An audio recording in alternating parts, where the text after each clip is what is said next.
Friends, welcome to history class 12th. Student, we were doing our chapter Vijayanagar Empire.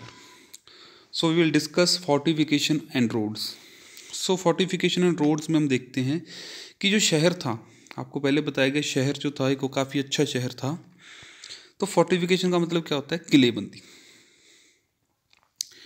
Abdul Razzaq जो हैं एक ambassador थे जो पर्सिया से कालीकट आए थे। कालीकट मतलब जो आज के हम गोवा के आसपास की जगह कह सकते हैं, उसको कहेंगे। In 15th century was greatly impressed by the fortification and mention 7 lines of forts. उसने 7 लाइन्स ऑफ फोर्ट्स के बारे में बताया। एक्चुअली 7 लाइन्स थी, 7 दीवारें थी, इनके अंदर था शहर। तो कैसे थी, किस किस तरह से वो बताया गया है। These encircle not only the city but also the agriculture, hinterland and forest। मतलब ऐसा था कि अकेले शहर को ही प्रोटेक्ट नहीं किया गया था। फोर्टिफिकेशन का मतलब होता है किलेबंदी करना। किलेबंदी कहाँ कहाँ की गई थी? किलेबंदी का मतलब होता है अगर कोई बाहर से आक्रमण करे तो उसको रोकना। तो फोर्टिफिकेशन 7 तरह की थी, जिसमें शहर ही नहीं बल्कि एग्रीकल्चर, लैंड और फॉरेस्ट भी आ जाते थे। एग्रीकल्चर, हिंटरलैंड एंड फॉरेस्ट ये आ जाते थे। जो पहली होती थी वो क्या थी? The outer most wall linked the hills surrounding the city. पहली वॉल जो थी बड़ी बड़ी हिल्स को सराउंड करती थी, मतलब एक हिल को दूसरी हिल से जोड़ती थी। ये बहुत बड़ी लेवल की मैसनरी का मतलब जो ईंटें वगैरह जोड़ते हैं, जो मिस्त्री होते हैं उनको कहते हैं मैसनरी, वो वर्क था। नो वाटर और सीमेंटिंग एजेंट वाज यूज्ड। पत्थरों को कुछ इस तरीके से काटा गया था कि वो फिट ही कुछ इस तरीके से हो गए जिसमें सीमेंटिंग का कोई यूज़ नहीं किया। मोर्टर यानी कि सीमेंट की तरह का कोई एजेंट या फिर सीमेंट का यूज़ नहीं किया गया। The stones blocks were wedge shaped, मतलब कि स्टोन्स को ऐसे काटा गया था कि आप उसमें फिट हो जाएं। स्क्वायर और रेक्टेंगुलर बेशंस प्रोजेक्टेड आउटवर्ड। तो मतलब इस तरह से पैक किए गए थे कि कहीं जगह पर राउंड काट के लगा दिए, कहीं पर तिरछे काट के लगा दिए गए ताकि पत्थर जो है एक दूसरे में फिट हो जाए। तो ये अब्दुल रज़ाक ने बताया।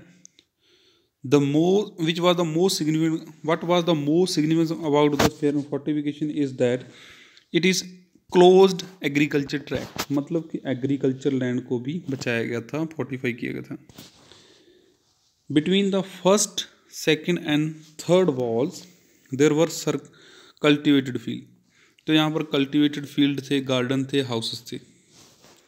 एंड पीस ऑब्जर्व्ड, पीस जो है कोई एक और था हिस्टोरियन, उसने ऑब्जर्व किया। From this first circuit until you enter the city there is a great distance between in which the field in which they sow rice and have many garden and much water in which water come from 2 lakes।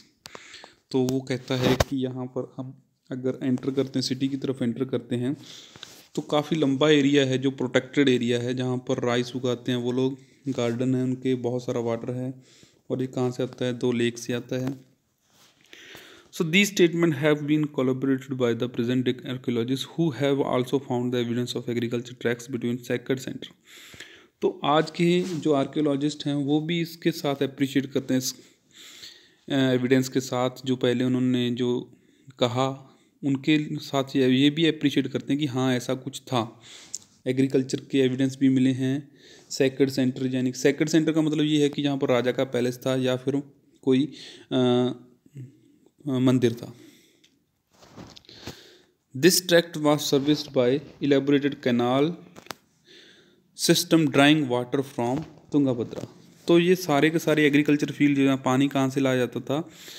पानी elaborated जो system था, canal system था, Tungabhadra river से canal निकाली जाती, नहरें निकाली गई थी, वहाँ से लिया गया था। Why do you think agriculture tracts were incorporated with the fortified area? Often the object of medieval siege was to starve the defender into submission। तो ऐसा फोर्टिफिकेशन क्यों किया गया था? शायद या हो सकता है कि ज़रूरी था कि जब कोई आक्रमण करे तो उनको एक फोर्टिफिकेशन में बांध कर रख दिया जाए। ऐसा है कि मतलब कोई दीवार है, मान लो आपके घर की दीवार है, आक्रमणकारी आ गए, आपका गेट क्रॉस कर गए, लेकिन आपका जो घर है आपने उस घर के दरवाजे जो बहुत अच्छे बनाए हुए हैं उस दरवाज़ों को बंद कर दिया, वो कमरों के अंदर एंटर नहीं कर पा रहे। गेट क्रॉस कर गए, जो मेन गेट है वो क्रॉस कर गए, लेकिन अंदर जो घर के अंदर का जो गेट है वो क्रॉस नहीं कर पाए। तो बाहर कोई खाने का साधन नहीं है तो वो वहीं बैठ गए। ऐसा ही एक बड़े लेवल का फोर्टिफिकेशन था। तो घर में फोर्टिफिकेशन ये होता है कि एक मेन गेट, फिर उसके बाद जो सब गेट्स हैं उनको लॉक कर देना। बड़े लेवल पर ये था कि पहले पहाड़ों को जोड़ा गया कि आक्रमण करें तो सबसे पहले पहाड़ों पर ही उनको रोका जाए। अगर पहाड़ों को क्रॉस कर जाएं तो फिर एग्रीकल्चर लैंड में एंटर करने से रोका जाए ताकि वो नष्ट ना करें।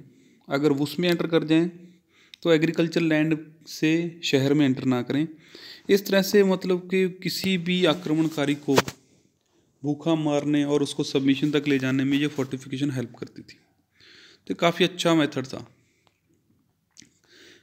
ऐसा होता था कि अगर इन्वेडर आते थे कुछ मंथ तक वहाँ बैठे रहते थे, वेट करते रहते थे कब ये दीवार खुले, कब इनका खाना पानी ख़त्म होगा अंदर वालों का और बाहर निकलेंगे, कब इनके ऊपर आक्रमण करेंगे। तो कभी कभी साल भी बीत जाते थे क्योंकि अंदर ही ग्रेनरी होती थी फोर्टिफाइड एरियाज़ के, जहाँ पर खाना कई कई सालों का खाना जो था कंजर्व करके रखा जाता था, स्टोर करके रखा जाता था। The rulers of Vijayanagar adopted the more expensive elaborate strategy of protecting agriculture belt itself. तो एग्रीकल्चर बेल्ट को प्रोटेक्ट करने के भी ये रिस्पॉन्सिबल थे। सेकेंड लाइन जो फोर्टिफिकेशन थी went around the inner core. अब इनर कोर यानी कि शहर को, थर्ड जो थी वो रॉयल सेंटर यानी कि राजा के प्लेस को प्रोटेक्ट करती थी। The fort was entered through the well guarded gates which linked the city to major roads. अब शहर जो था, शहर के अंदर होता था राजा का पैलेस और राजा के पैलेस को कनेक्ट करते थे शहर के major roads. The arc of gateway leading to the fortified settlement as well as the dome over the gate।